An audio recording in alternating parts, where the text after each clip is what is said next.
Supreme court के justice Munib Akhtar सदारती reference की समाअत में रिमार्क्स दिए कि इज्जत का रास्ता यही है कि मुनरिफ रुकन मुस्ताफी होकर घर जाएं। चीफ जस्टिस उमरता बंदयाल की सरबराही में सुप्रीम कोर्ट के 5 रुकनी लॉ जज बेंच ने 63A की तशरीह से मुत्तलिक सदारती रेफरेंस की समाअत की। तहरीक इंसाफ के वकील अली जफर ने दलाल दिए कि 63A को शामिल करने का मकसद हॉर्स ट्रेडिंग को ख़त्म करना था। 63A की खिलाफ वर्जी आइन की खिलाफ वर्जी है। इसके नतीजे में वोट शुमार नहीं होगा, वोट कास्ट होगा लेकिन गिना नहीं जाएगा। जस्टिस एजाजुल हसन ने अली जफर से पूछा कि आप कह रहे हैं वोट कास्ट नहीं होंगे, वोट शुमार करना और इनाराफ करना दोनों मुख्तलिफ चीज़ें हैं। अगर सियासी जमात की कोई हिदायत ही ना हो तो वोट गिना जाएगा या नहीं? क्या आप कह रहे हैं कि हिदायत ना होने पर भी रुकन असम्बली का वोट शुमार नहीं होगा? आइन में 63A शामिल करने का मकसद इनराफ के केसेस को ख़त्म करना था। अली जफर ने जवाब दिया कि पहले सरबराह हिदायत जारी करेगा, फिर मेंबर उनके खिलाफ डिक्लेरेशन जारी करेगा।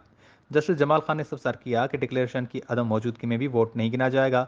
अगर वोट गिना ना जाए तो मतलब जुर्म ही नहीं किया। 63A में बताया गया है कि वोट तो कास्ट कर लेंगे लेकिन सीट चली जाएगी।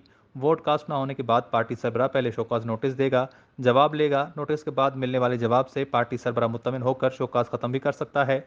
जस्टिस मजहर आलम ने रिमार्क्स दिए कि वोट कास्ट होने के बाद ही पार्टी सरबराह डिक्लेरेशन देगा।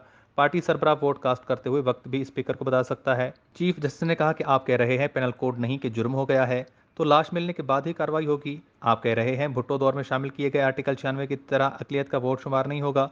कौमी मफाद और इस लानत को ख़त्म करने के लिए वोट को नहीं गिनना चाहिए। जस्टिस जमाल खान ने रिमार्क्स दिए कि सियासी जमात इस केसेस का इलाज खुद नहीं कर सकती। सियासी जमातों को तकलीफ है तो इलाज करें। हमारे सामने अक्सर जमातें आपके मौक़िफ़ के खिलाफ हैं। आप क्या तवक्को कर रहे हैं हम अक्सरियत को छोड़कर आपकी बात मानेंगे? सिर्फ एक सियासी जमात मुनरिफ अरकान असम्बली के खिलाफ है। चीफ जस्टिस ने कहा कि मुल्क को मैच्योर जमहूरियत की तरफ लेकर जाना होगा, जिसके लिए ज़रूरी है कानून साज से गुफ्तगू हासिल करें। जस्टिस मुनीब अख्तर ने कहा कि इज्जत का रास्ता यही है कि मुनरिफ रुकन मुस्ताफ़ी होकर घर जाएं।